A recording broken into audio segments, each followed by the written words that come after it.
Department of Justice is trying to stop the deposition of a top Navy official in a lawsuit against the government over the Red Hill tainted water crisis. Our Mahealani Richardson was at that hearing and has more.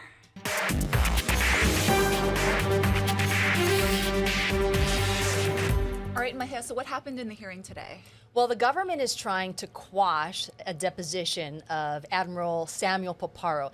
He is the commander of the U.S. Pacific Fleet, and he was the lead during the Red Hill water crisis in 2021. He was the one who answered all of the questions in the news conference in terms of what happened at Red Hill that caused the water to be contaminated by fuel. And so the government is trying to quash the plaintiffs because the plaintiffs want to be able to hear from him. They want to question him in a deposition. And so the government, the U.S. Department of Justice, is saying that the U.S. has already admitted negligence in the Red Hill water crisis and that any testimony or deposition from Admiral Paparo is irrelevant. But the attorneys for the plaintiffs, those are the people who are suing the U.S. government, say that he is a pivotal figure and that he was the head of the remediation of Red Hill and communications. One important thing that they're bringing up is that there was a lag in communications. Apparently, commanders knew about the smells and the odors from all of these complaints, but a day later, they still said there was no evidence that there was any problem in the water. And didn't the Admiral just get a really big promotion?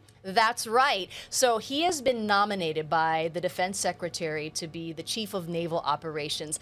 That's the highest leader in the Navy. And so right now his nomination is in the White House and it's being considered by President Biden. Reportedly, President Biden has not made a decision yet. So, Mahea, was there a decision today? So for the judge, this is in federal court, the judge said that he'll take all sides into consideration. He's hoping to issue a ruling very soon, hopefully before the weekend. Okay, and you spoke with some of the plaintiffs. There was some sign waving before the hearing today about the lawsuit. What was their reaction? Well, the plaintiffs, obviously, they want to hear from Admiral Paparo because they want to hear as much as possible about what the government did, why it failed to warn people about the fuel in the water. And I spoke with one woman whose twins are still feeling the impacts of the fuel crisis. In fact, she showed me some pictures and her daughter still has recurring problems with her eyes. She has these really swollen eyes and rashes, and it even looks like burns. And so it was very emotional for them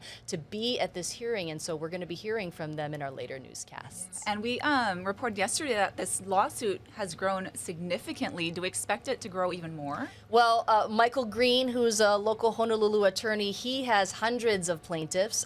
Right now, the biggest law firm, which is on the continental U.S., has about 1,500 claimants. There's about 300 plaintiffs. There's lawsuits coming from every which direction. So it's a little hard to keep track of, but this particular one, these plaintiffs are suing the government for negligence. All right, Mahealani Richardson, keeping an eye on everything for us on the Red Hill tainted water crisis. Thank you, Mahea. Thank you.